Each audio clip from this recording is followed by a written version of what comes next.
Senhor Jesus, estamos aqui presentes hoje para mais uma palestra.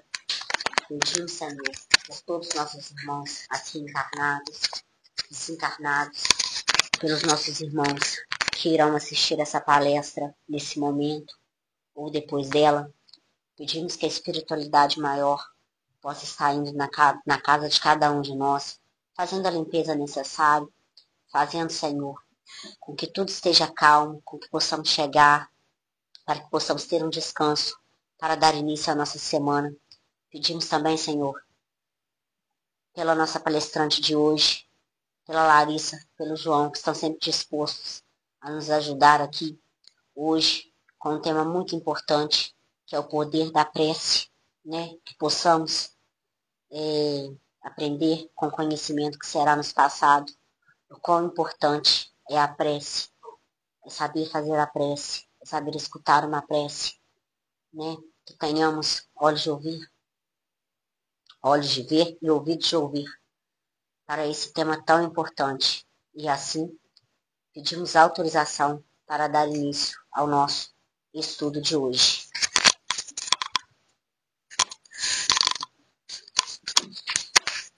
Do livro Palavras de Vida Eterna.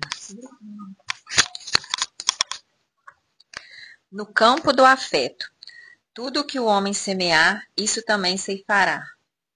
Quase sempre anelamos tratos diversos e melhor por parte daqueles que nos rodeiam.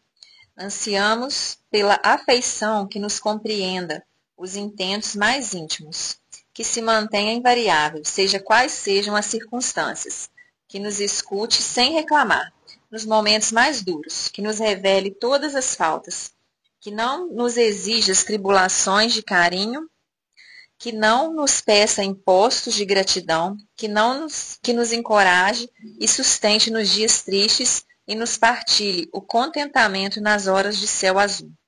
Suspiramos pelo entendimento integral e pela amizade perfeita. Entretanto, se rogamos afetos marcados por semelhantes valores, é indispensável comecemos a ser para os outros esse amigo ideal. Se desejamos recolher amor e paciência nas manifestações do próximo, saibamos distribuí-las com todos aqueles que nos partilham a marcha.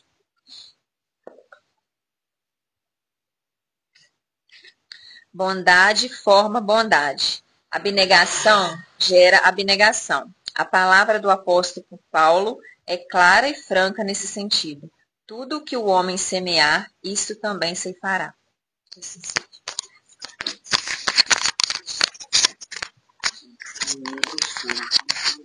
Tá, Júnior. Boa noite, pessoal. A gente vai falar hoje sobre o poder da prece. Aqui a palestra é muito simples, né? A gente começa primeiro explicando o poder da prece, com base em Mateus, capítulo 6, versículos 5 a 8. Essa é a bibliografia, foi cedida pela Denise Lodi, da Casa de Aureliano. E a gente só estudou para apresentar. Então, como que é? A gente vem de uma cultura judaico-cristã, ou num país majoritariamente cristão, todo mundo já praticamente nasce aprendendo em casa a rezar o Pai Nosso. Todo mundo conhece o Pai Nosso. A minha filha aprendeu na escola, muito pequenininha, a rezar o Pai Nosso.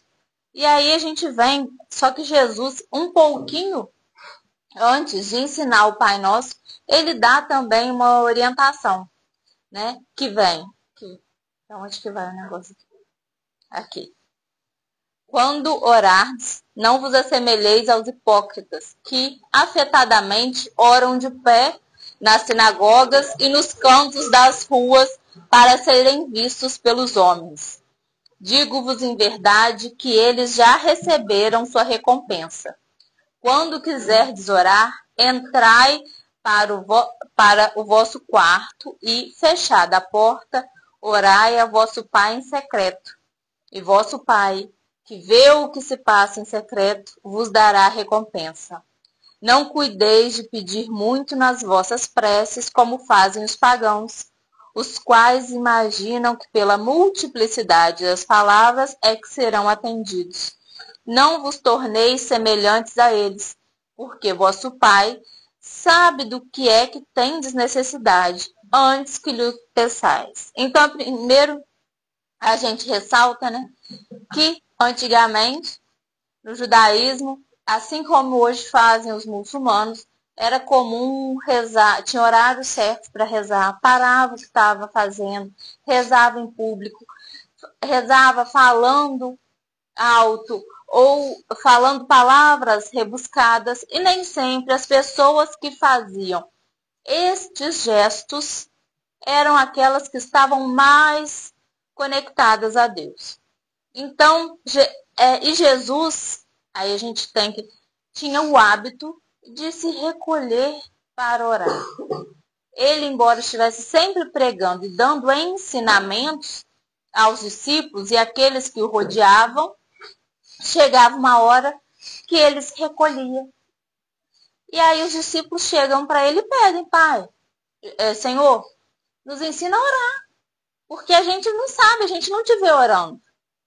A gente te vê você se recolhendo para orar, mas você faz isso sozinho. Então ele orienta.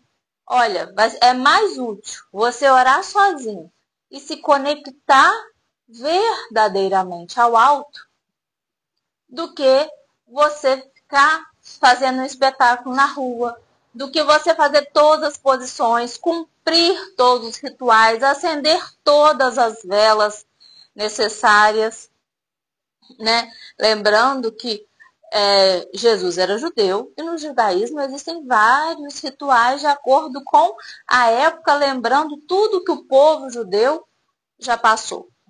Então, é isso. E ao mesmo tempo, não pede como os pagãos, que pela multiplicidade das palavras acham que serão atendidos. Então, pede tudo, pede o tempo inteiro, pede a vários deuses. E agora a gente tem a inteligência artificial. E aí, anteontem, assisti uma nora do João, postou um vídeo. E aí aparece uma mulher pregando numa igreja evangélica. E ela prega com detalhes assim: Senhor, não deixe o Real Madrid, que o Real Madrid perca, que o Real Madrid perca de não sei quanto, não sei o que. E com detalhes e com muito fervor. E ela colocou embaixo assim: a minha mãe está revoltada com isso, porque aquilo pegaram a pregação de uma senhora, colocaram com inteligência artificial uma narração que ficou perfeita. E a mãe dela, que é evangélica, estava revoltada com aquilo. Como que aquela mulher usou o púlpito para isso? E ela explicava a inteligência artificial. E a mãe não acreditava que era inteligência artificial. Mas é importante dizer que tem gente que pede esse tipo de coisa. E aí quando a gente pensa assim, mas será? Pede, gente. Pede. O que pra gente parece que é muito bobo, tem gente que pede. Tem esse tipo de petição. Então, a gente vai avançar. E despedida da multidão, subiu ao monte a fim de orar. A parte chegada, já à tarde, estava ali só. Então, é isso. Falando, aí eu coloquei uns memes que tem na internet, porque eu adoro, né? Jesus abrindo a lista de pedidos da minha oração de ontem à noite. Gente, é isso, não é para pedir um monte de coisa, porque Jesus sabe exatamente o que cada um de nós precisa. Ah, mas se ele sabe exatamente o que eu preciso, eu não preciso nem orar. Não, precisa, porque ele não sabe nem se você quer o que você precisa. É preciso que a sua necessidade encontre a sua vontade. E para que a sua necessidade encontre a sua vontade, é preciso que você se conheça. É preciso que você tenha intimidade com ele. É preciso, então, que você tenha o hábito de parar todo dia e orar. E o que acontece com a gente, com o espírita? O espírita, quando está tudo indo mal, o que a gente faz? É página de manhã, é página de tarde, é página de noite. Evangelho de manhã, evangelho de tarde, evangelho à noite. E toma evangelho, toma página do Emmanuel, a gente lembra, a gente toma passe, a gente vem regularmente no centro espírita. As coisas começam a melhorar. Ah, você acha que aquilo não vai ter jeito? Meu Deus, eu não estou vendo solução. As coisas começam a melhorar, a gente já começa a pular a página de tarde, afinal de contas o horário do almoço é corrido. Aí daqui a pouco, mas deu sono. A de noite também já foi embora. E aí, mas eu me atrasei pro trabalho, acabou a página da manhã e daqui a pouco tá o evangelho comendo poeira, e tá o evangelho comendo poeira. Tá. Ou tem aqueles espíritas também que abrem o evangelho como se fosse oráculo, você já viu? Tô passando um aperto, o evangelho. Já vira rotina, né? Tô passando aperto, acha que é aquele livrinho do Pastorino, né? Minutos de Sabedoria. Tô passando aperto, abre uma página do evangelho, que a página do evangelho vai me dizer o que eu preciso ouvir. E eu esqueço que sou eu que preciso me aquietar para entender o que o evangelho do Cristo pode mudar na minha vida. E isso só acontece se a gente tiver o hábito da oração. Então, de vez em quando, surgem religiosos que preconizam o absoluto retiro das lutas humanas para o serviço da oração. São palavras de Emmanuel. Nesse particular, entretanto, o mestre é sempre a fonte dos ensinamentos vivos. O trabalho e a prece são duas características de sua atividade divina. Ou seja, em algumas existem aqueles que vão orar no monte, existem aqueles que vão fazer retiro, existem aqueles que querem ficar completamente isolados. Mas não adianta só você orar se você não tiver onde aplicar. Se você ficar isolado, nada vai te atrapalhar, a não ser o pernilongo e a barata. Não é verdade? E porque também tem uma página do Richard Simonetti, eu não sei se vocês conhecem, sobre a utilidade da barata.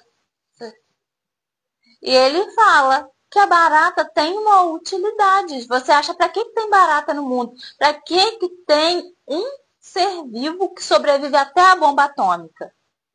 Para tirar a gente da inércia. Porque quão porcos seríamos nós se não existisse o medo de que a barata entrasse na nossa casa?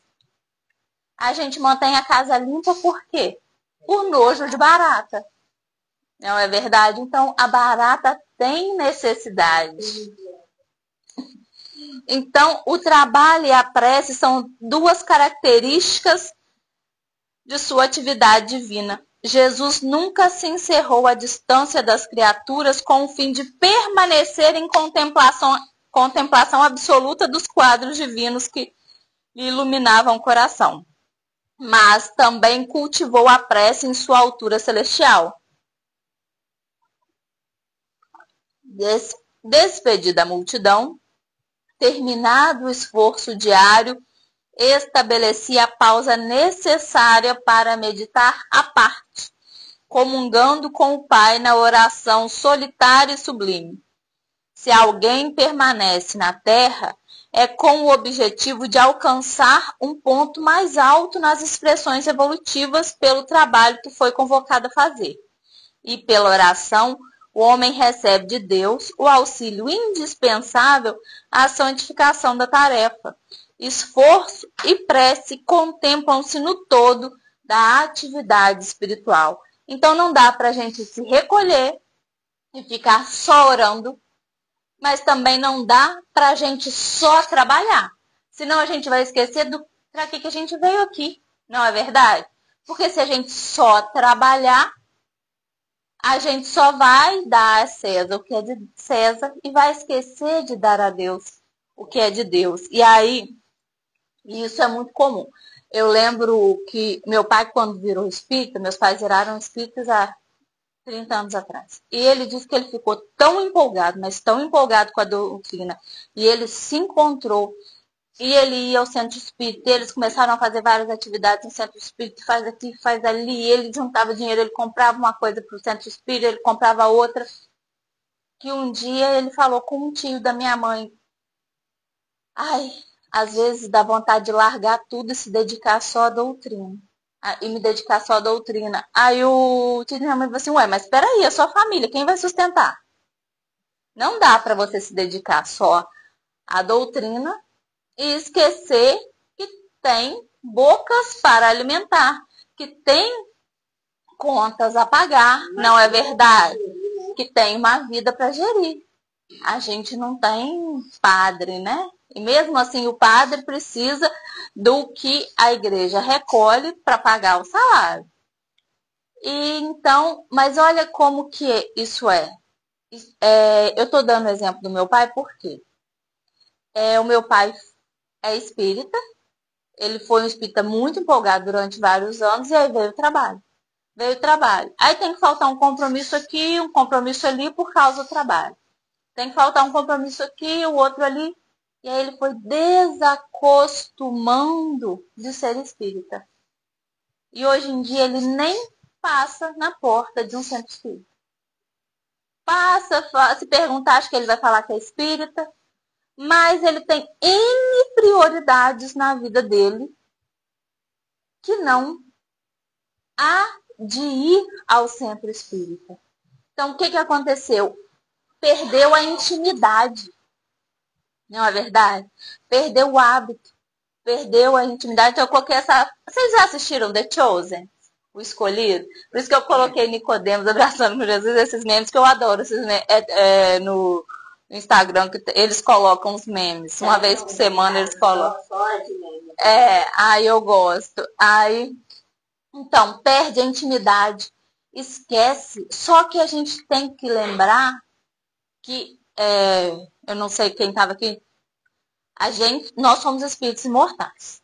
Espíritos imortais que nascemos aqui, nesse momento, no Brasil, e viemos com algum incômodo.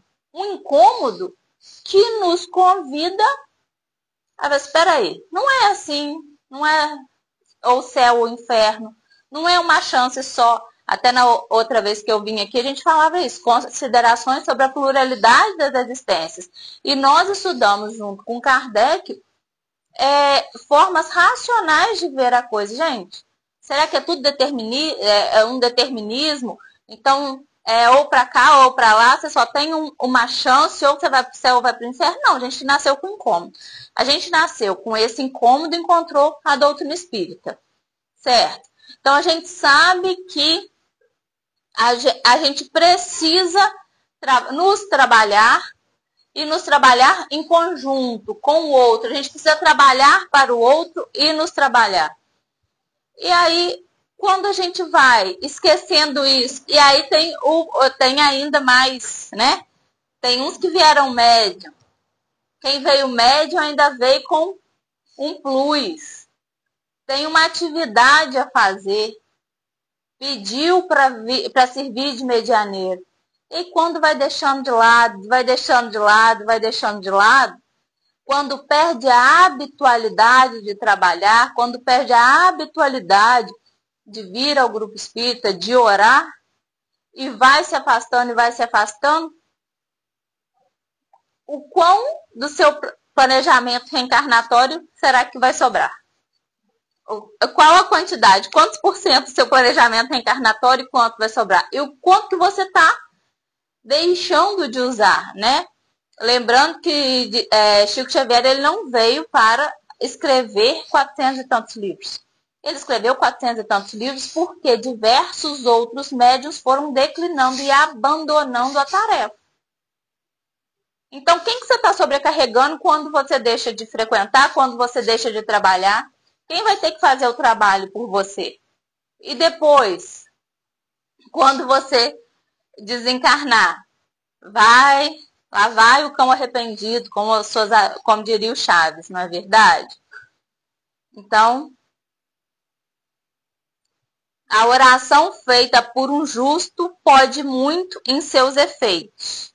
Então, aprende assim a agir com justiça e bondade e teus rogos subirão sem entraves, amparados pelos veículos da simpatia e da gratidão, porque o justo, em verdade, onde estiver, é sempre um cooperador de Deus. E nesse estudo, no Ponte Viva, na lição 150, Emmanuel fala assim, que todas as criaturas que estão na Terra estão rogando por algo. A minhoca, enquanto rasteja, ela está pedindo para aprender a andar. A loba, quando lambe os seus filhotes, ela está pedindo para aprender a amar. Porque ela começa a cuidar, instinto, né? Nasce, cresce, reproduz e morre. Ao se reproduzir, ela tem, por instinto, lamber os filhotes. Por que a loba tem que lamber o filhote?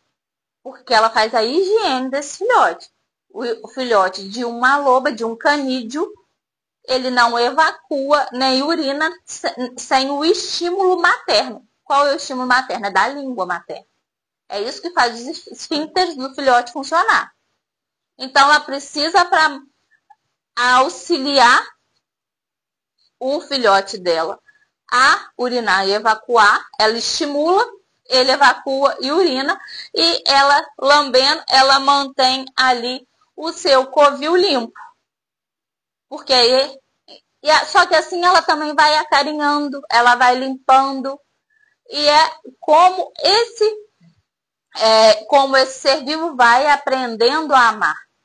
Então, Emmanuel vai mostrando como todas as criaturas estão rogando de alguma forma se melhorar, de alguma forma ascender aos céus. E como que a gente tem que fazer para se conectar? Usando a prece como um canal, uma forma da gente tentar se melhorar. Usar a prece para o alto e não a prece para baixo. Não é verdade? Porque a prece para baixo seria aquela prece que é para o outro time de futebol perder. Para alguém perder o emprego, para eu ficar com o emprego dele. Mas a prece para o alto é a prece que me estimula a me melhorar. É a prece que me estimula a tirar o melhor de cada situação, por pior que ela seja. É a prece que me convida a entender as situações e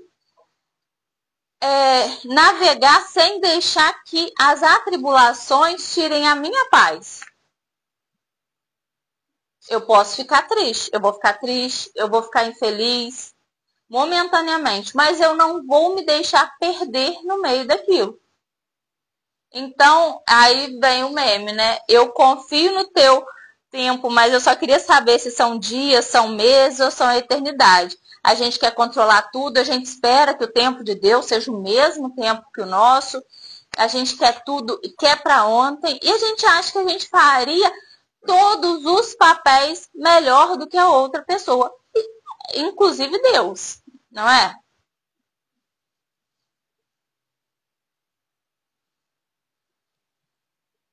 E aí, a criatura que apenas trabalhasse, sem método e sem descanso, acabaria desesperada, em horrível secura de coração.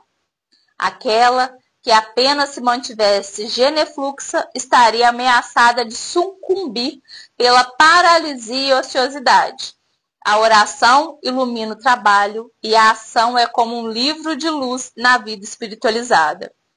E aí, Jesus, com Marta, a melhor maneira de me servir é prestar atenção às minhas palavras. Foi isso que a sua irmã escolheu. É uma boa parte e esta não lhe será tirada.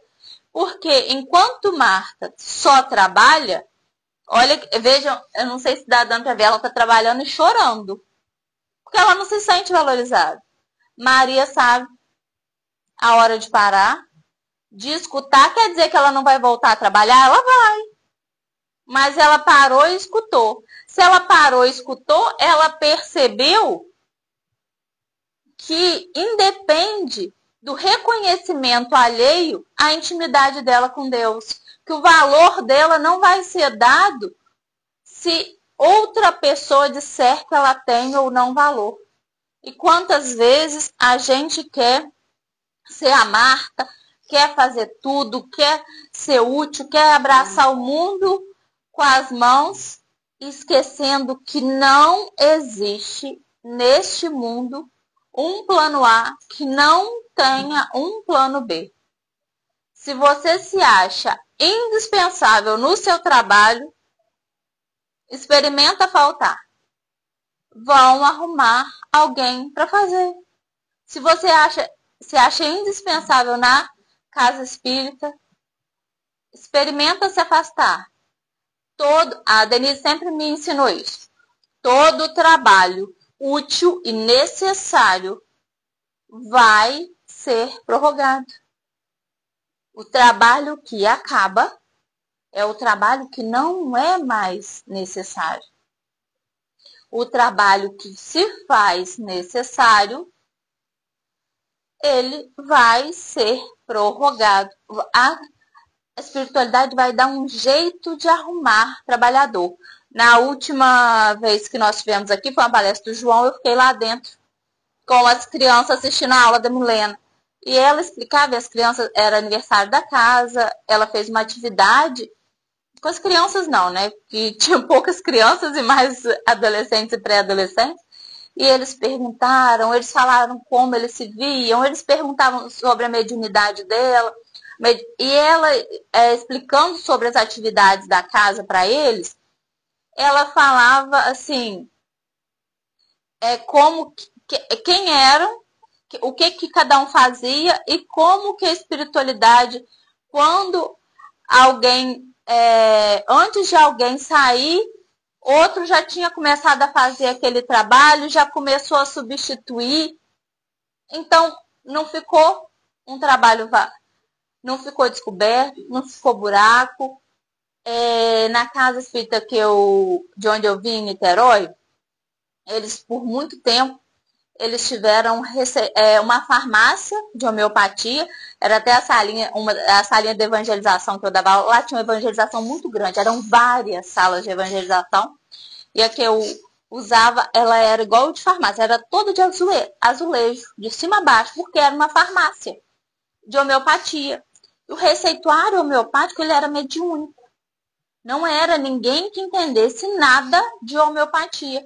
Mas aquilo foi necessário lá nos anos 70, 80, enquanto as pessoas ainda tinham muito pouco acesso a remédio. À medida que vieram os programas sociais e que as pessoas passaram a ter mais acesso a medicações, a médico, etc., aquilo foi acabando, e ela até conta porque ela é uma médica homeopata. Uma pena, né? Antes tivessem continuado. E aí ela nos contava que ela é médica homeopata e ela entrou nessa casa. E tinha receituário mediúnico de homeopatia escrito em folha de papel a lápis. Ela falava, meu Deus do céu. E aí ela nos conta que muitas vezes ao dar o passe na pessoa, vinha na cabeça dela a foto da planta. Aí ela falou assim, acho que a espiritualidade tinha tanta vontade de me mostrar assim, não é você que está pensando. Aí vinha a foto da planta. Aí ela ia para a presidente da casa e falava, Ana, estava dando passe naquela pessoa e veio a foto de uma planta. Pegavam um livro de homeopatia, iam folhear, era essa planta, e via. Aí a Ana explicava, aquela pessoa tem cirrose, isso aqui é pro fígado, né? Só que ela nunca passou, porque ela falou assim, eu sou médica, eu não posso fazer isso. Então, quando vinha para ela, morria nela, porque ela falou assim, eu não posso fazer isso. Mas, com o tempo, o receituário mediúnico não foi mais necessário. Mas outros trabalhos foram surgindo. Como eu cheguei lá para dar aula de inglês para criança. Eles começaram a fazer um trabalho muito intenso com as crianças, porque era de uma comunidade muito violenta em Niterói, para as crianças não passarem sábado inteiro soltos pela comunidade. Eles passavam sábado praticamente o dia inteiro no centro espírita, que eles colocaram de 9 horas da manhã até 5, 6 horas, eles tinham atividade. Culinária, informática, mocidade, violão, isso, aquilo, aquilo outro, para encher o tempo deles. Então, não adianta só a gente trabalhar sem também nutrir o nosso espírito. É preciso que a casa esteja limpa para não dar barata. Mas é preciso também que o nosso coração esteja limpo para que outros tipos de mágoa, de ódio, de rancor, outros tipos de larvas não se assentem. O homem primitivo, adorando o trovão nos recessos da alma, pede explicações da divindade de maneira a educar os impulsos de fé. Todas as necessidades do mundo, traduzidas no esforço dos seres viventes, valem por súplicas das criaturas ao Criador e Pai. Por isso mesmo, se o desejo do homem bom é uma prece, o propósito do homem mau ou desequilibrado é também uma rogativa. Ainda aqui, porém, temos a lei da densidade específica. Atira uma pedra ao vizinho e o projétil será imediatamente atraído para baixo. Porque faz assim, né? Deixa cair uma gota de perfume sobre a fronte do teu irmão e o aroma se espalhará na atmosfera. Liberta uma serpente e ela procurará uma toca. Solta uma andorinha e ela buscará a altura. Então depende de cada um de nós, da intimidade e do tempo que a gente, com a frequência com que a gente ora, que a gente lembre qual que vai ser o tipo de prece que eu vou fazer. Vai ser uma prece que vai subir, que vai atingir o objetivo e até, às vezes, atingir outros de forma benéfica, ou vai ser uma prece como um projétil que vai descer, ou como a serpente que vai se intocar. A minha prece vai ser escutada por espíritos benfeitores ou vai atrair obsessores? Às vezes até para fazer o que eu estou pedindo. Pode ser que façam. Porque tem muito espírito que não tem nada para fazer e que gosta de maldade por aí. Então a gente tem que tomar cuidado com o que a gente pede, com o que a gente roga. Porque se o homem bom faz uma prece, o mal também roga alguma coisa. Com qual nós queremos nos assemelhar. Eu acho que eu não estou lembrando, mas acho que é no Mundo Maior, ou em Missionários da Luz, de André Luiz, mas até ele está no último filme, porque no filme Os Mensageiros ele pegou Mensageiros, pegou Missionários da Luz e pegou no Mundo Maior também. André Luiz nos conta de um homem que está prestes a desencarnar e estão lá os espíritos para auxiliar no desencarne. De repente, opa, peraí, esse desencarne não vai acontecer agora. Como assim, gente? Está todo mundo aqui, o veículo carnal do homem está nas últimas, a energia está acabando, a gente está preparado para recolher o espírito. O que houve? Não, teve uma prece que foi atendida e não foi a dele. Um menino fez a prece para aquele homem que não tinha nenhum parentesco com ele, de sangue, mas que ele considerava um avô, continuasse vivo. E por causa do merecimento desse menino, a prece foi ouvida e foi atendida.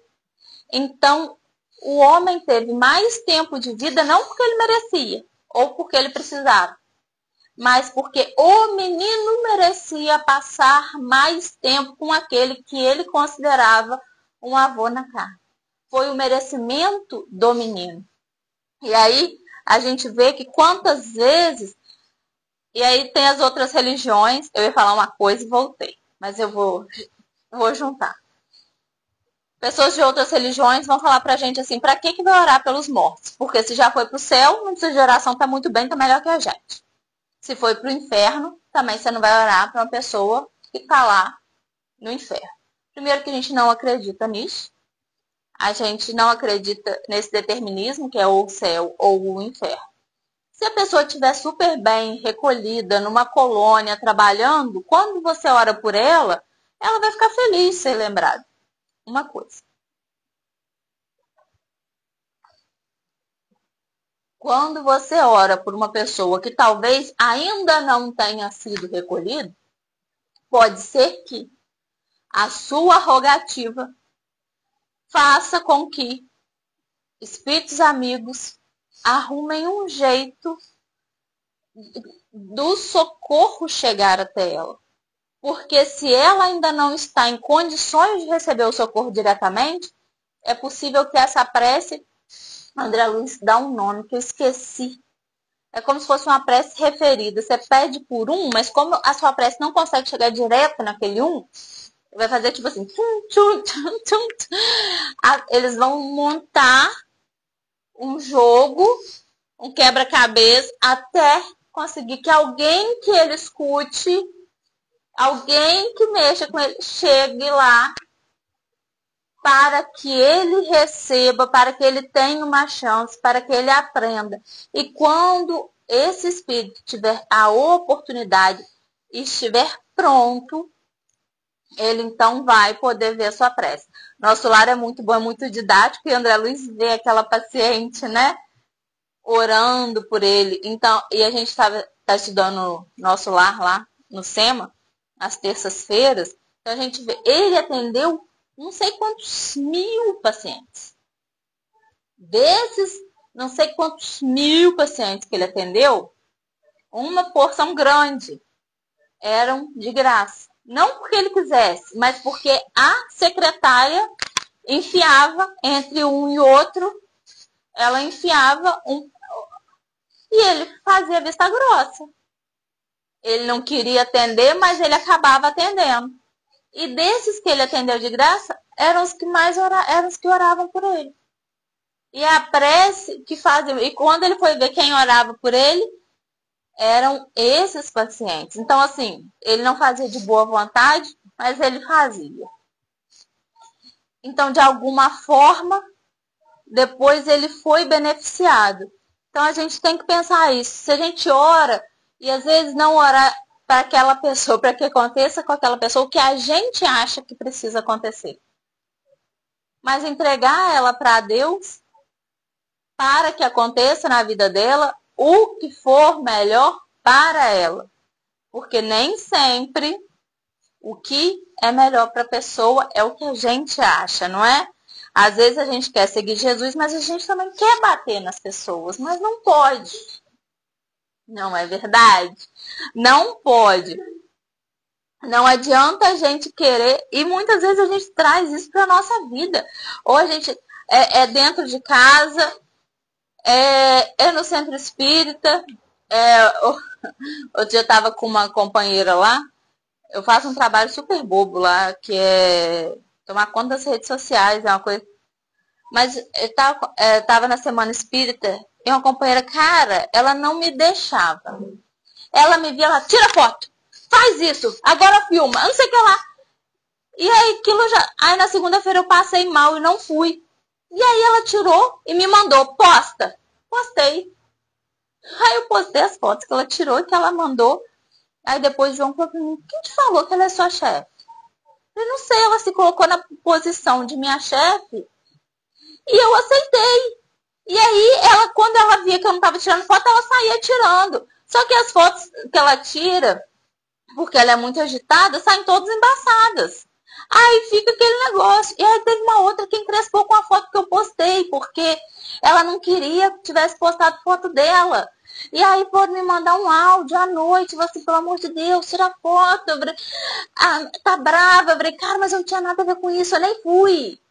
Mas, então assim, às vezes dentro do centro espírita, você vem pra cá pra se melhorar. Isso aqui é um trabalho voluntário. Era pra todo mundo chegar, respirar fundo, vambora. E a gente arruma confusão por causa de foto. Não é verdade? Olha o tamanho. Então, ó, como é que é seu nome? Ingrid, senão eu só te chamo de vó, porque eu lembro dos seus netos. Ingrid, o Sabadinho falou na quinta-feira lá, que ficou pra mim isso, que falou que Chico Xavier foi visitar um trabalho. E perguntou, como é que estão as coisas aqui? Tudo ótimo. Tudo na mais perfeita paz. Aqui tá tudo ótimo, a equipe tá super bem, se dando bem. Aqui a gente não tem problema nenhum. Aqui é uma paz, então dobra. Vocês estão atendendo poucas pessoas, dobra o serviço, que se não tá tendo, vocês não estão brigando, não tá tendo problema, tá errado. Aí eu falei que o João, ó, tá certinho aqui então, ó, porque briga não tá faltando. Então, é isso, a gente tem que orar também para a gente não querer bater nas pessoas. Porque não adianta. A gente tem que esperar a evolução de cada um. Eu não sou tão rápida, nem tão acelerada, quanto a companheira, a amiga, na verdade, que quer fazer. Só falta pegar e fazer por mim. Eu estava vendo a hora que ela ia tomar o microfone de um palestrante e começar a fazer a palestra de tão acelerada que ela estava. Então, vamos lá. É que a consciência reta, no ajustamento à lei, já conquistou amizades e interseções numerosas. Quem ajunta amigos, amontou amor. Quem amontou amor, acumula poder. E o que é esse poder? Então, o amor é poder? É uma questão de interesse? Não. É poder porque tem alguém por nós. É alguém que se importa conosco. Não é verdade?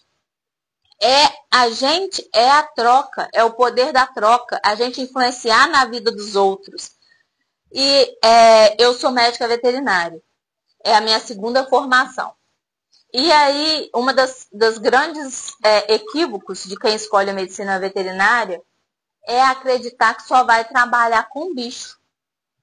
A gente escolhe trabalhar com bicho, mas não existe bicho sem um humano atrelado. E eu demorei, porque eu queria ser muito profissional, então chegava, perguntava sintoma disso, aquilo, outro, tchau. Eu demorei para entender que muitas das pessoas que entram no meu consultório, o bicho tem realmente um problema. Mas elas precisam ser ouvidas. Uma das primeiras pessoas que me fez pensar nisso foi uma vez, logo depois do Natal, a clínica que eu trabalho ainda não era 24 horas. Ela chegou, eu acho que foi no dia 26 de dezembro, ela chegou com a sua gatinha e falou que no dia 24 à noite, a gatinha começou a comer estranho. E depois ela não estava comendo a quantidade necessária. E aí, a gente que é veterinário, a gente sempre começa a fazer perguntas de prática, assim, ela tem acesso à rua? Ah, não, vai no quintal, dá uma voltinha. Peraí, se ela tem acesso à rua, se ela vai no quintal, dá uma voltinha, não tem como você dizer que ela não está comendo. Ela pode estar comendo na voltinha dela. Não está normal. E ela ficou. E aí, ela pediu desculpa pra gente. Falava assim, vocês me desculpem, mas ela não está normal. Aí depois de muita verdade, a gente viu que ela tinha uma gengivitezinha e um pouquinho de tártaro, que pra gente chamar até atenção quando as pessoas trazem com tão pouco problema, porque geralmente o animal chega com a boca podre. Então, quando chega com um pouquinho de problema, chama atenção. Só que aí, quando eu fui conversando com essa senhora, acordou. Quando eu fui conversando com essa senhora, o que eu fui notando? Ela é sozinha. Ela só tem um cão, ela só tinha um cão e uma gata. E a gata, na noite de Natal, que ela estava passando sozinha, ela viu que a gata estava comendo estranho. E aí ela começou a ficar desesperada. Ela passou a noite de Natal inteira vigiando a gata. Enquanto muitos de nós têm família, têm amigos, tá celebrando, ela estava sozinha. Aí, mais recentemente, e aí eu comecei a perceber, só que eu aprendo devagar, tá? Aí eu fui começar a perceber uma coisa, outra, que estava acontecendo. E aí, como eu disse, na nossa rotina é mais comum as pessoas chegarem com os animais muito mal, querendo que a gente dê jeito rápido e nem sempre a gente consegue. E isso cria um estresse muito grande. E aí, e desse estresse, existem pessoas que ficam com raiva da gente. Existem pessoas que param de falar com a gente. Eu tenho um amigo do meu pai que não fala comigo. O cão dele chegou com 2 doenças de carrapato e picada de cobra na minha clínica. Ficou 10 dias internado, morreu depois de 10 dias. E aí ele não fala mais comigo. Só que, tipo assim, era muita coisa. Então, e aí, há 2 semanas atrás, 2 semanas não, essa semana, entrou uma mulher, uma senhora, me olhou e falou assim, Eu rezo por você todos os dias. Eu sou tão feliz que eu te encontrei. E eu falei assim, meu Deus, eu não estou acostumada. Aí ela me abraçou, eu abracei de volta, por quê? Porque ela tem um cão, quando ela estava realmente doente, quando veio, a filha trouxe junto, tudo. Só que enquanto ela estava lá com o cão passando, ela não olhava quando ia coletar sangue do cão. Ela falava assim, essa parte eu não olho. Mas não dava, não fazia escândalo nem nada. E aí um dia a gente esperando para fazer um exame, ela começou a contar a história de vida dela. E na história de vida dela, ela tinha perdido o filho mais velho aos 4 anos de idade para um câncer que evoluiu em menos de 6 meses. Descobriram em julho, o menino morreu também na noite de Natal. Então, e ela contou isso tudo pra gente, nós paramos, escutamos, validamos a dor dela e continuamos cuidando do cãozinho dela, fechamos o diagnóstico, tivemos sucesso. E aí, mas olha o que ela não precisa, não é só o cão que precisa de atendimento, ela também precisa. Então eu trouxe até a Maria aqui, eu era de uma forma e agora eu sou completamente diferente. O que aconteceu entre uma coisa e outra? Ele foi Jesus. Então quando a gente coloca Jesus na nossa vida, a gente percebe que a gente pode fazer muito além. Não adianta eu querer ser uma médica veterinária para cuidar só de bicho, se hoje em dia o cão, o gato, o passarinho, o hamster estão fazendo parte da família. Se eles fazem parte da família, eu não vou estar cuidando direito se eu não cuidar de todo mundo. Não adianta eu querer vir para o centro espírita, querer ser só médium. Mas se eu não me der bem com toda a equipe encarnada, como é que eu vou querer me dar bem com a equipe desencarnada? Não é verdade? Ou eu querer trabalhar só com criança porque adulto é chato. Ué, criança tem mãe. Então a gente tem que entender que nós somos partes de um todo, né? Peças de uma engrenagem. E aí, Emmanuel de novo. Só que esse eu acho que é o livro da esperança. Você toca, o outro responde. Você é a paisagem, o outro é objetiva, a lente, né? Você surge, o outro fotografa. Você é o acontecimento, o outro é a notícia. Você age, o outro conta. Auxilie quanto puder. Ah, não, eu comecei do outro. Vou começar de novo, gente, que eu peguei na segunda parte.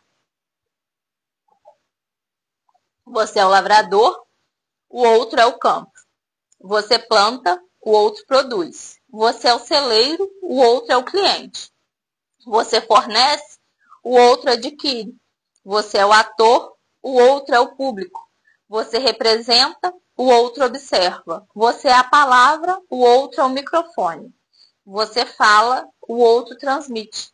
Você é o artista, o outro é o instrumento.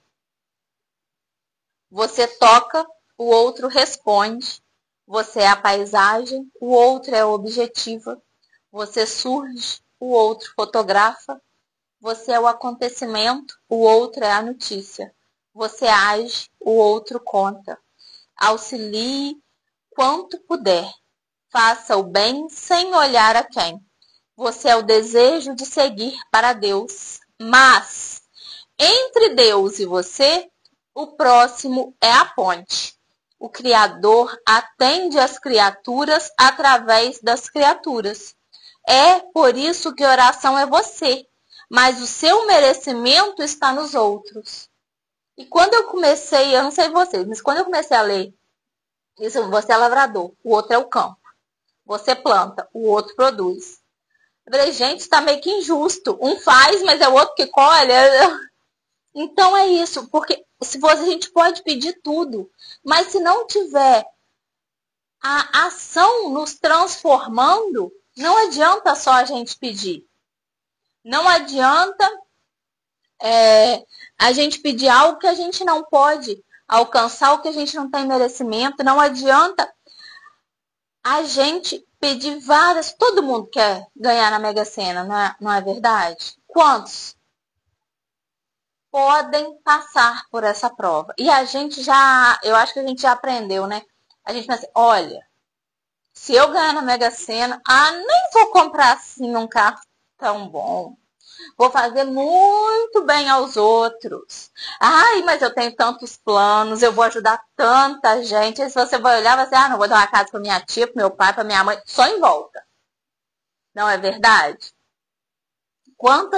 Será que quando vier o dinheiro, a gente vai mesmo usar dessa forma? A gente vai mesmo ter o desprendimento?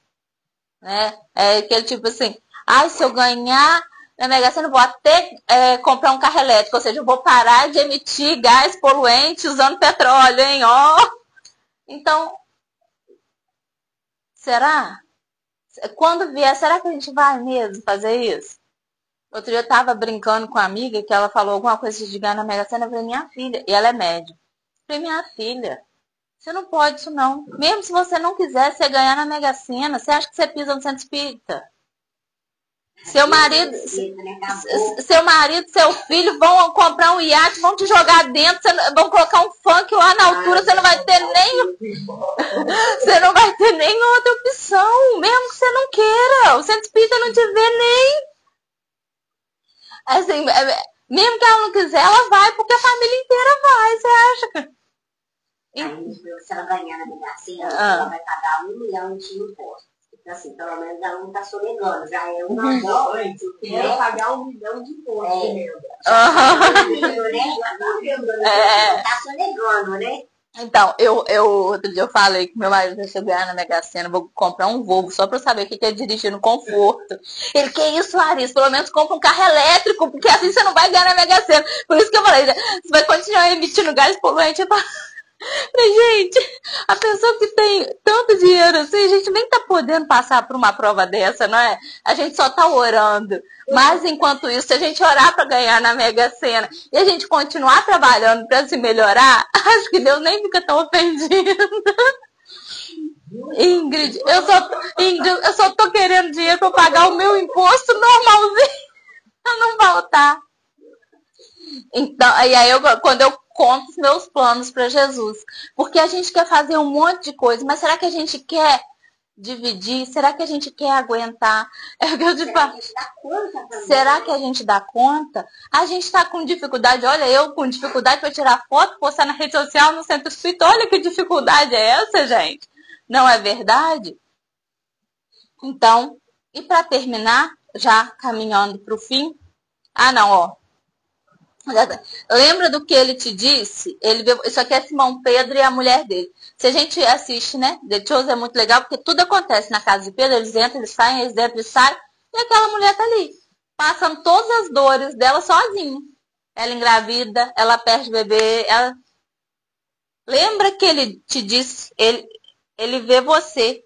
Aí ela fala, eu sempre me lembro disso. É o que tem me sustentado nesses dias. Porque uma hora Jesus chega para ela e fala assim, olha, eu também tô te vendo, hein?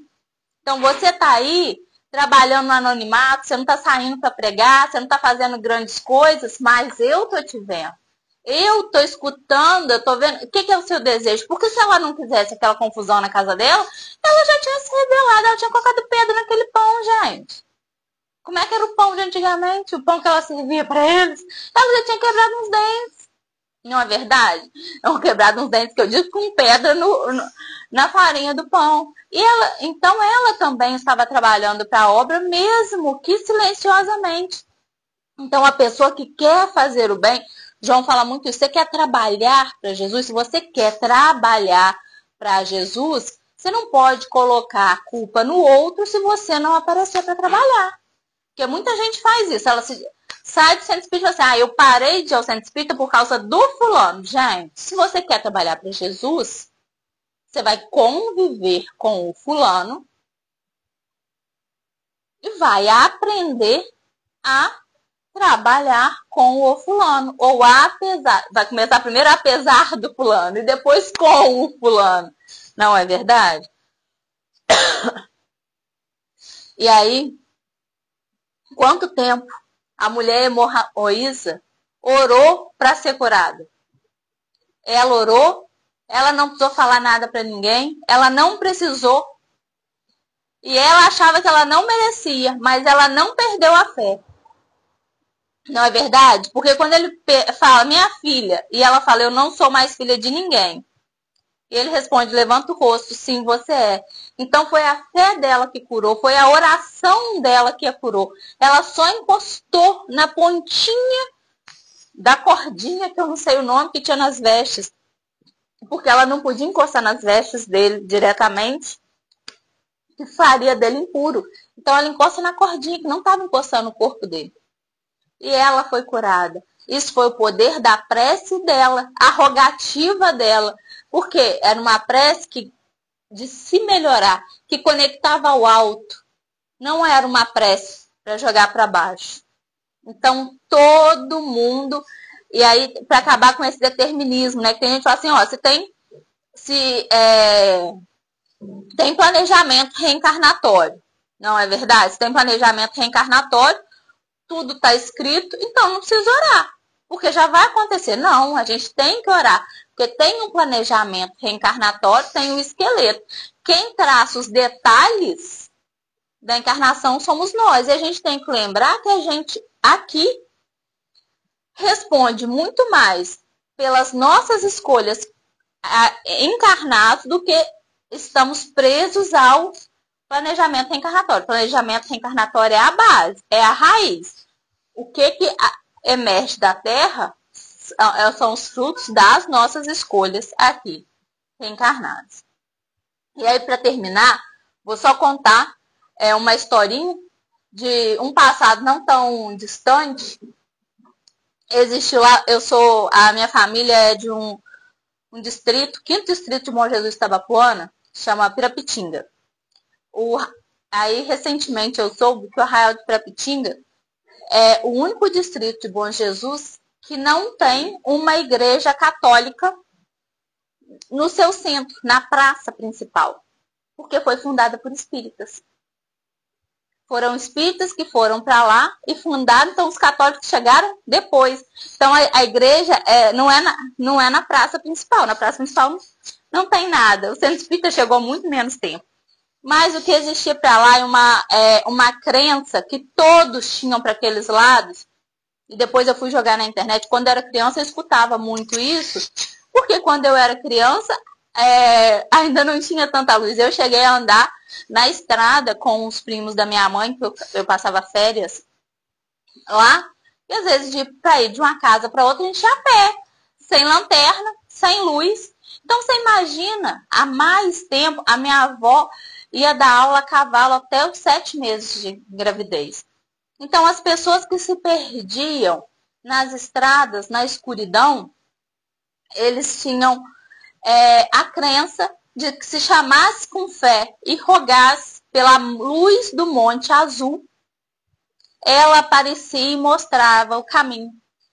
E aí, quando eu fiz essa palestra há muitos anos atrás, e aí eu fui pesquisar, e foi justamente lá que eu fiz. Aí eu fui pesquisar sobre a luz do Monte Azul.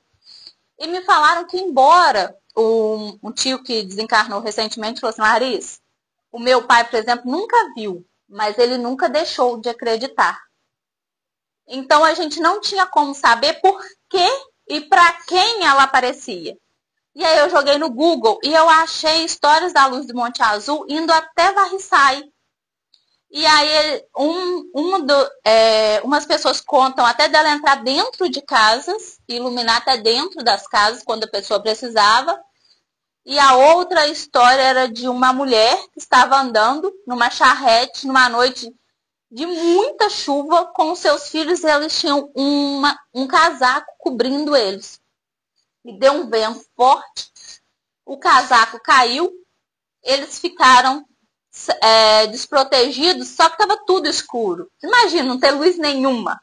E eles não sabiam onde estava aquele casaco que os protegia. E diz que a luz do Monte Azul veio e iluminou certinho onde o casaco estava.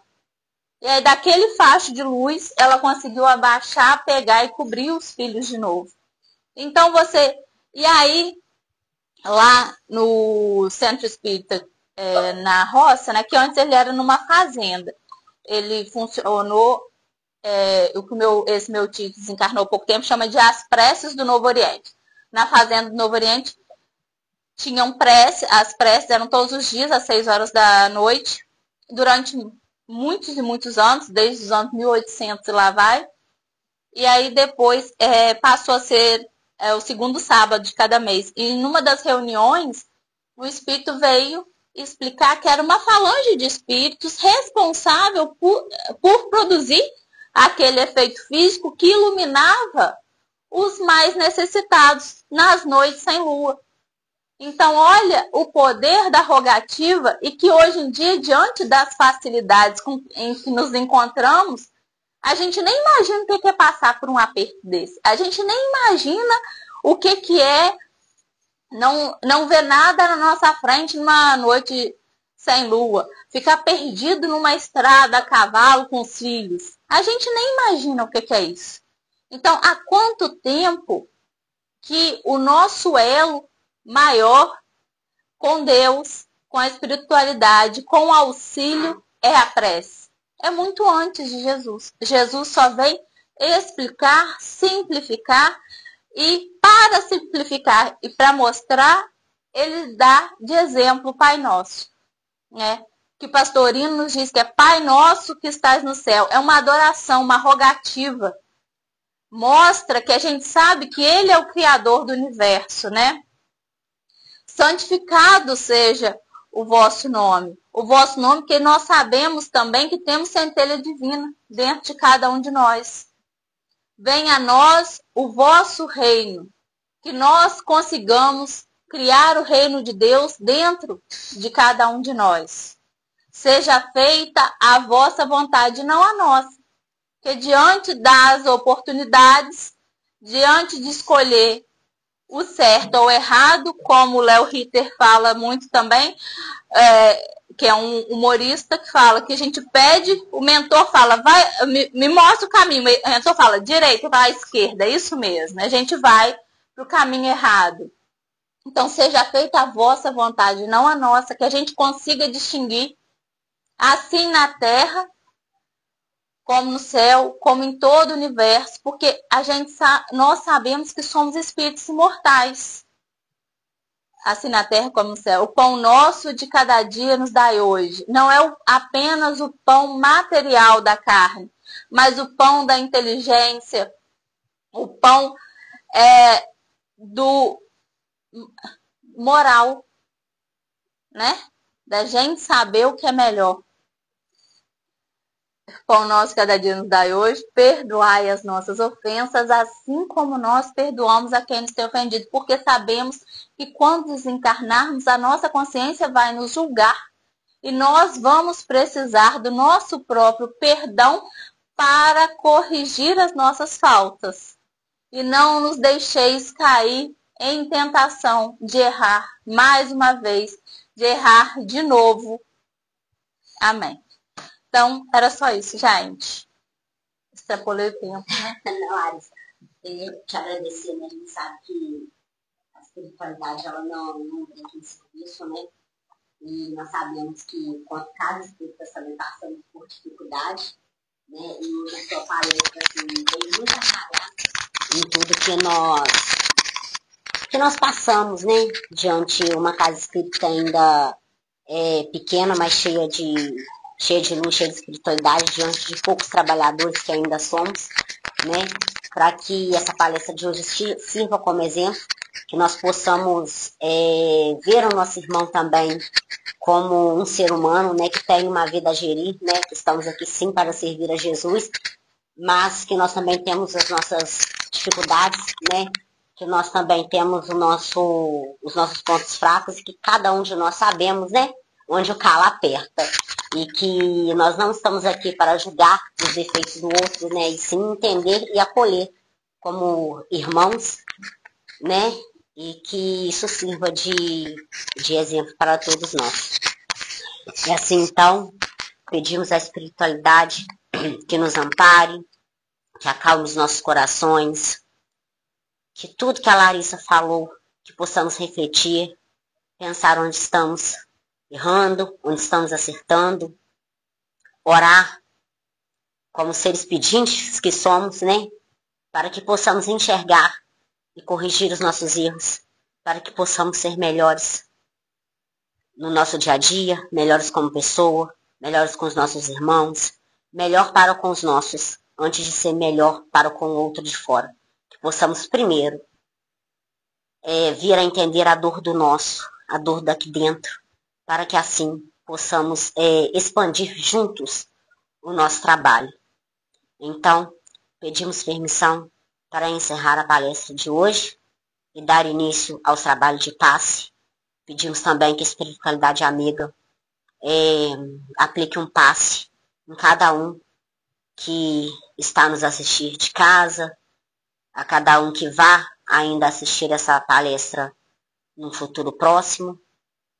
Pedimos que a espiritualidade ampare, faça as limpezas necessárias, com os fluidos que cada um precisa. Então, pedimos autorização para encerrar a palestra de hoje. Que assim seja, graças a Deus.